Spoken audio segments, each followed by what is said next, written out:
walet, ubinan ini merupakan salah satu metodologi dalam rangka penyuluhan pertanian. Jadi nanti kita ambil sampel, 3 sampel kita nanti akan ambil dengan ubinan yang biasa saja, yaitu untuk ukuran 2,5 meter kali 2,5 meter. Nanti kita ambil dalam kotak 2,5 meter kali 2 meter itu kita akan mendapatkan berapa kilo, nanti kita kalikan luas tanah. Dan ubinan ini merupakan sebuah alat yang bisa mengukur tingkat produksi tanaman padi itu sendiri. Baik guys, langsung ke lapangan, kita langsung ukur untuk ubinan ini. Silahkan ya, ayo. Baik, ini ada kawan-kawan. Coba boleh dilihat nanti ke Pak Ahmad. Tempatkan satu tempat. Oke. Ini Neng. Ini nanti kita ukur. Ini kan belum habis ya. Ini 2,5 meter. Ya bukan dulu. Ya, pindah. Nanti tetap ada perhitungan-perhitungan berdasarkan teori-teori kita bahwa dengan melaksanakan kegiatan ubinan ini, insya Allah kita akan mendapatkan walaupun sampel akan mendapatkan minimal mendekati hasil real daripada produksi tanaman padi itu sendiri. Nanti dalam satu sampel ini kita ada berapa katakanlah berapa tanaman atau populasi, dan dalam satu populasi ini nanti akan kita hitung. Ini dalam satu populasi tanaman padi kita hitung berapa, nanti tinggi tanaman juga berapa, nah nanti panjang malai juga ini berapa. Dalam satu malai ini nanti kita panjangnya berapa, nah terus bulir-bulir dalam satu malai ini berapa, nanti perhitungan nanti kita hitung bersama-sama. Baik guys, itu kita sudah melaksanakan kegiatan pengukuran ubinan yang merupakan salah satu metode kita juga. Dan nanti kita setelah kita ukur tinggi tanaman, jumlah rumpun, panjang malai, terus jumlah bulir, baik itu bulir yang isi ataupun bulir yang apa, nanti kita hitung semua. Dan selanjutnya kita akan melaksanakan kegiatan perontokan. Kita ikuti saja guys.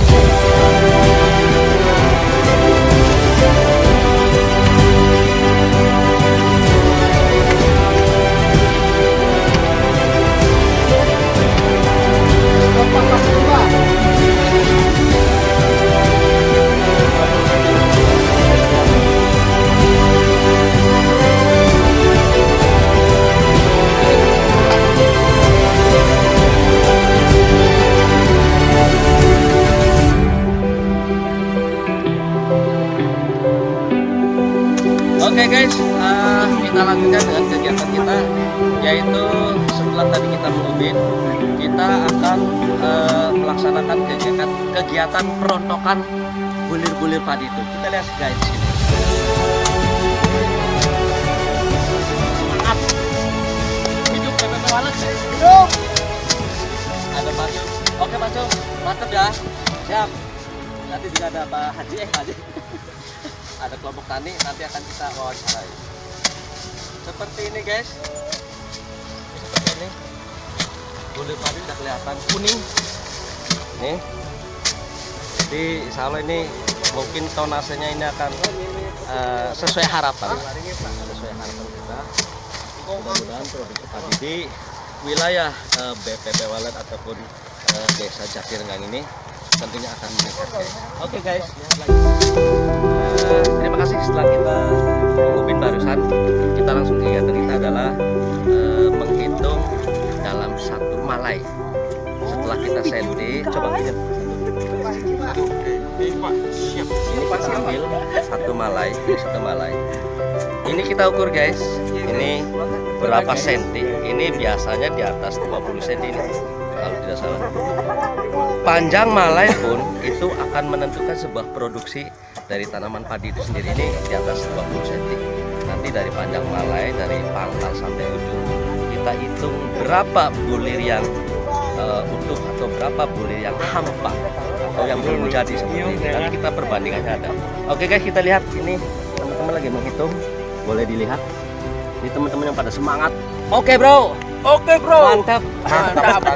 Dikit. Baik guys, kita lanjut menghitung dalam satu malai nanti ada berapa Kita alhamdulillah bersama PLPT dari dengan PLPT kita ada Rodeo ya iya depan duet. Ya iya. Data-datanya guys, ini komplit sekali. Ini kita bahkan sesuai yang ada di lapangan. Valid dan memang insya Allah bisa dipertanggungjawabkan seperti ini. Dan kami yakin memang ini produksi sepertinya memang lumayan tinggi nih. Saya baru melihat saja ini sudah kelihatan ini. Ini bulir yang hampa ataupun yang tidak di sini cuma sedikit. Bahkan ini hama penyakit itu memang terkendali ya, katakanlah ini tidak ada bercak-bercak. Mungkin masih tetap di bawah ambang batas ekonomi serangan hama itu sendiri. Karena kita tetap menggunakan di dalam PLPT itu sendiri pengendalian hama terpadu. PHT-nya memang kita utamakan. Boleh tuh teman-teman lain pada menghitung.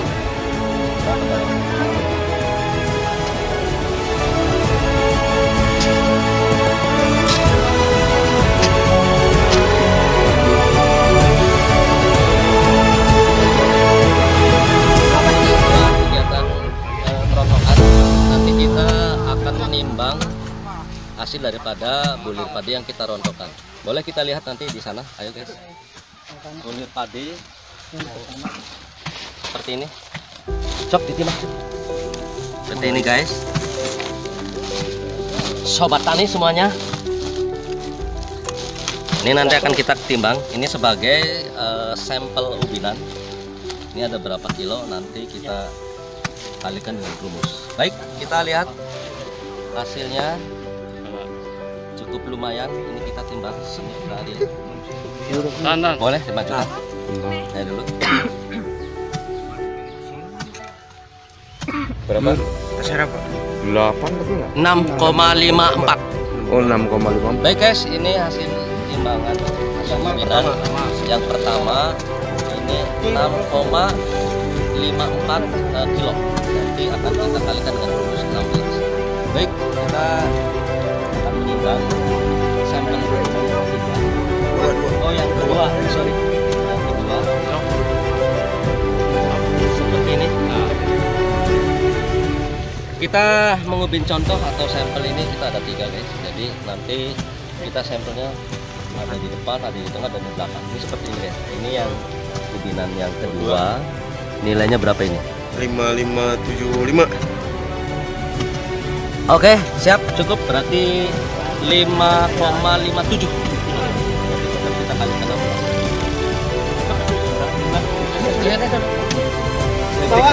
Oke guys, kita akan mengukur atau menimbang hasil ubinan yang sampel yang ketiga. Baik guys, ini sampel ubinan yang ketiga. Oke, catat nilainya berapa? Kita langsung berapa ini? Itu gemeter pasti belum sarapan deh. Jam 8. Oh, berarti ini hasilnya 6,0 ya? 04604 kilo. Baik, itu guys kegiatan kita menimbang hasil ubinan 3 sampel yang kita lakukan. Nanti dari 3 sampel ini akan kita kalikan dengan 16 dan nanti kita bagi rata. Dan itu hasil daripada GKP, kering panen atau kering pungut lah. Nanti tetap ada perhitungan lagi, nanti kita kurangi 30% untuk mencapai GKG, gabah kering giling. Terima kasih guys. Siap, teruskan.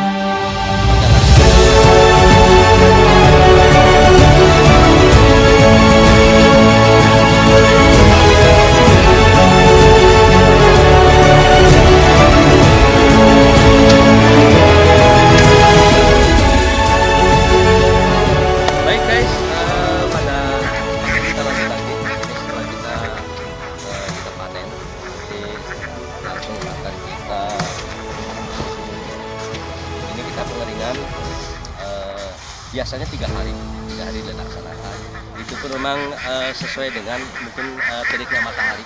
3 hari insya Allah ini akan kita dapatkan katakanlah mungkin dengan rendemen lah kalau bahasa ini. Dengan rendemen mungkin 15% kandungan airnya, baru nanti bisa kita giling langsung ke penggilingan atau air compress giling unit lah. Oke guys, kita lanjut kegiatan kita pada kesempatan ini. Kita akan mewawancarai tim demonstrator yang telah melaksanakan kegiatan mungkin demplok dari BPPP ya. Dan kita akan perkenalkan dulu. Namanya siapa Pak? Mas Haji. Pak Haji Sohadi ya? Pak Haji Sohadi. Ini Bapak siapa Pak? Pak Sutriatno. Beliau ini termasuk demonstrator dalam kegiatan demplok ini, dan ini Pak Sutriatno ini adalah ketua kelompok Pak ya? Ketua kelompok tani Mekar Jaya 1, tentunya Desa Jatirenggang, Kecamatan Pabuaran, Kabupaten Cirebon. Baik, begini Pak, ada beberapa pertanyaan mungkin, pertama mungkin ke Pak Sutriatno dulu. Ini kelompok ada berapa, jumlah anggotanya berapa Pak? 25 guys, ini anggotanya. Dan Pak Sutriatno ini memang ketua, memang sudah lama Pak. Jadi selalu kegiatan-kegiatan kita juga nanti mudah-mudahan berjalan sesuai acuan dan pusat lah gitu. Kemudian yang di demplok kan berapa Pak? Nanti tanya bolak-balik ya. 10 hektar, ini 10 hektar. Cuman yang kita ubin ini yang kita sampel mungkin 1 hektar. Nah itu demploknya menggunakan apa Pak? Nah obatnya dari pestisidanya mungkin Pak ya, pestisida ya, dan pestisidanya pestisida nabati Pak ya, pestisida nabati yang memang kita aplikasikan dengan bioprotektor, dengan nama mungkin bioprotektor Pak ya. Nah begini Pak, varietasnya menggunakan varietas apa Pak? Varietas 32, Inpari ya? Inpari 32. Inpari 32 guys. Dan nanti juga Inpari 32 memang cukup lumayan kita kembangkan di wilayah kami. Nah begini Pak, ya. Dalam demplok ini kan mungkin Bapak menggunakan selain di pestisida juga akan menggunakan pupuk Pak. Nah kira-kira pupuk urea dari awal sampai akhir itu berapa, silakan Pak diceritakan. Nah pestisida yang kita gunakan kan bioprotektor Pak ya? Iya. Nah bagaimana Pak Sutriatno tentang bioprotektor sendiri? Jadi maka diceritakan saja, tidak apa-apa. Kalau masalah bioprotektor itu memang saya juga alhamdulillah Pak, barangkali petani di sini dengan adanya kualitas dari produk bioprotektor itu ya barangkali ada peningkatan.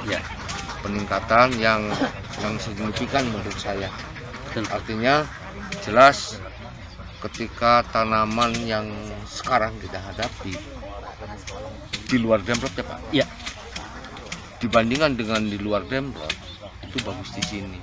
Artinya berarti obat bioprotektor itu satu memang tujuannya mungkin kalau kita amati dan baunya itu seperti minyak angin. Benar. Jadi seolah-olah hanya untuk mengusir sifatnya, bukan untuk membunuh. Tuh. Jadi alhamdulillah dengan adanya bioprotektor ini, insya Allah memang bukan insya Allah lagi, kenyataannya memang bagus. Alhamdulillah. Makanya saya khususnya ke bioprotektor ini jangan sampai dikurangi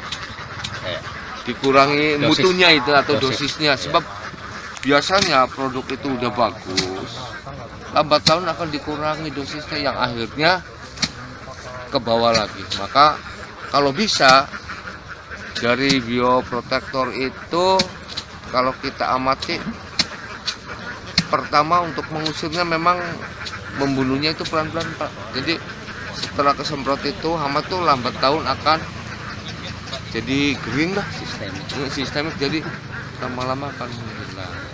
Nah makanya khusus kepada produk bioprotektor jangan mengurangi dosis, kasihan petani. Semuanya itu yang 1 hektar, ureanya itu 2 kintal. Ya berarti jelas akan mengurangi. Nah menggunakan NPK, KCL. Nah itu NPK berapa kintal? NPK berapa sih Kang? 2 kintal. 2 kintal.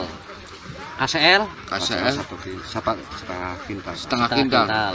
TS mah enggak ada. Berarti pas 4 kintal setengah per hektar. Cukup. Itu sih rata tanahnya iya. Berarti itu maksudnya itu betul.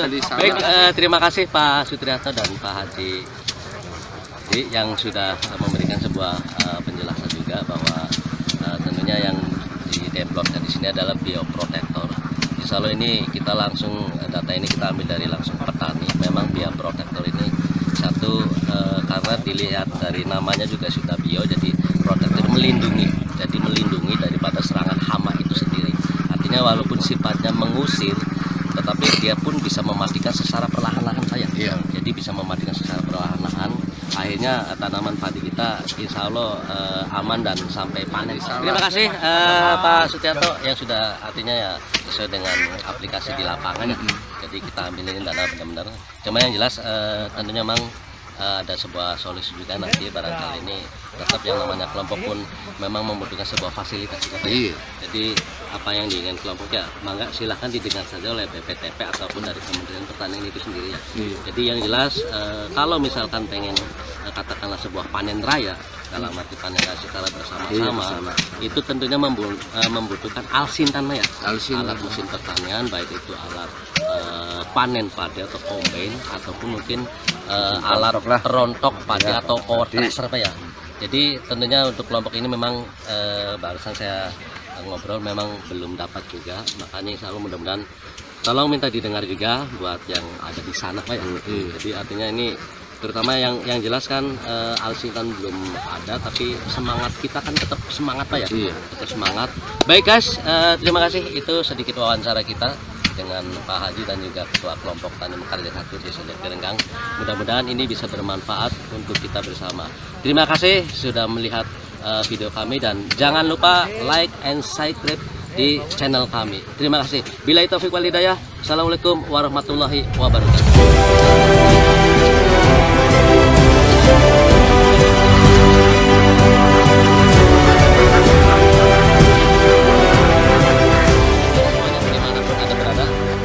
Kita melaksanakan kegiatan ubinan, baik itu pengambilan tanaman ataupun perontokan ataupun langsung kita mengukur atau menimbang hasil ubinan.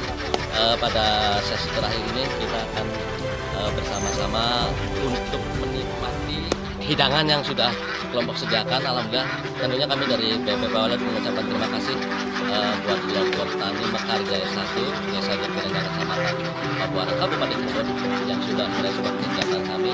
Mudah-mudahan kegiatan ini bisa bermanfaat untuk kita bersama. Kita lihat ya sana deh. Yang mau menikmati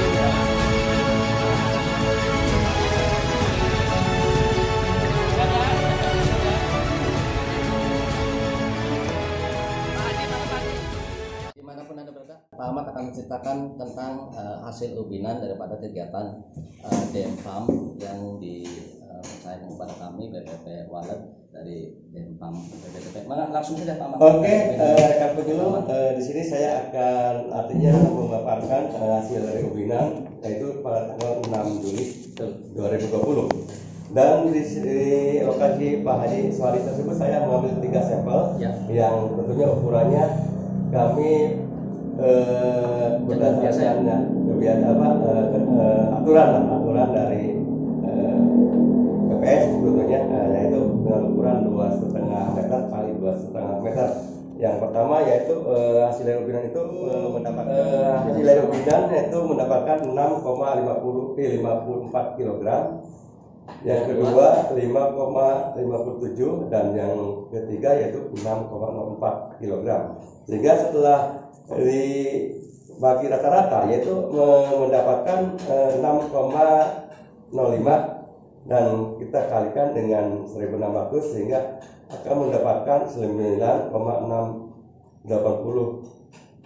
ton gabah kering panen. Dan kalau dikonversikan kepada gabah kering panen yaitu 9,680 kali 0,82 sehingga didapat hasil yaitu 7 ton, 93 ya 9037 ton per hektar. Baik, itu sahabat tani dimanapun Anda berada, dari hasil kegiatan DM kita yang terdiri dari 3 produk yang tadi sudah disebutkan, ternyata hasil akhir daripada ubinan dan tonase realnya itu akan GKD gabah kering giling itu akan mendapatkan tonase 7,9 37 ton. Baik, sahabat tani, itu kita pada sebuah kegiatan kita. Mudah-mudahan ini bisa menjadikan sebuah pedoman kita bahwa tetap kita sebagai penyuluh pertanian tetap tentunya mengarah ke Kementerian Pertanian dalam rangka untuk meningkatkan ketahanan pangan di Indonesia. Demikian yang bisa kami sampaikan, kurang lebihnya kami mohon maaf. Billahi taufiq wal hidayah. Assalamualaikum warahmatullahi wabarakatuh. Salam Kostra Tani. Merdeka. Merdeka. Cukup sekian.